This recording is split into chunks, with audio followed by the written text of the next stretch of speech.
1er juillet 2021 sont entrées en vigueur les recommandations de l'EIOPA en matière de sécurité de l'information et la gouvernance qui va avec.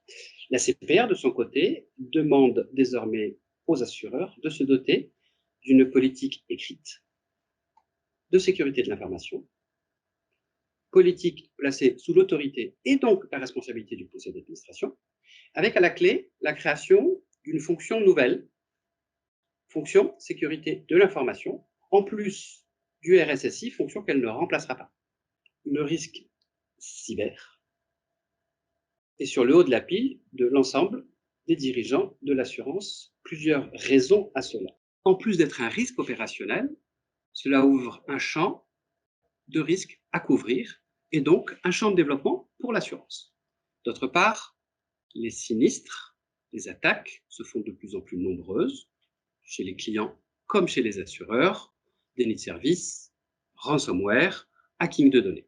Comme pour la santé et la prévoyance, pour laquelle les assureurs ont su mettre en place des dispositifs de prévention, il est tout à fait possible d'imaginer que les assureurs définissent des standards, par exemple sur la sauvegarde des données, qui pourraient devenir une espèce de soft law de la cybersécurité, qui serait préférable en tout point à une intervention des pouvoirs publics qui définirait des règles qui s'appliqueraient à toutes les entreprises. Je parle bien sûr du risque B2B, en l'occurrence ici.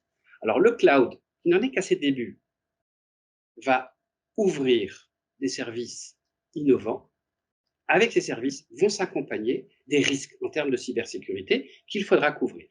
L'enquête sécurité DSI, menée par la CPR à l'automne 2019, faisait déjà ressortir quelques points saillants. Sur la conception, le security by design était ignoré de 40% des assureurs. Et même chez les très grands, 17% d'entre eux ne le pratiquaient pas. Sur l'utilisation, et on sait la sensibilisation, l'importance de la sensibilisation à l'utilisation des systèmes d'information. Enfin, je cite le rapport. La gestion du shadow IT reste encore lacunaire. Les services IT non gérés par la DSI entrent encore trop peu dans la politique de pilotage des risques des assureurs. 77% des organismes d'assurance n'intègrent pas ces services. On parle là des services cloud dont on sait qu'ils vont se développer et dont on sait qu'ils ouvrent des champs de risque. Conclusion, une stratégie Move to Cloud, c'est dans l'agenda de l'ensemble des assureurs, qui ne serait pas correctement mise en œuvre, serait une bombe à retardement.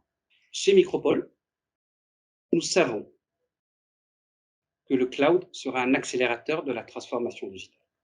Mais nous avons également la conviction qu'une stratégie de Move to Cloud recouvre des problématiques diverses, méthodologiques, organisationnelles, technologiques, de sécurité.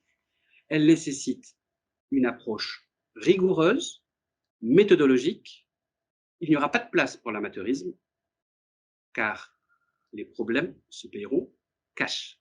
C'est pourquoi, chez Micropole, nous avons décidé de regrouper l'ensemble des compétences clés dans une practice, Go Cloud and Security by Micropole, couvrant la maîtrise des technologies cloud, le design des SI, le risque cyber, évidemment, la gouvernance des données, la conformité, la maîtrise des métiers. On en parle quand vous voulez.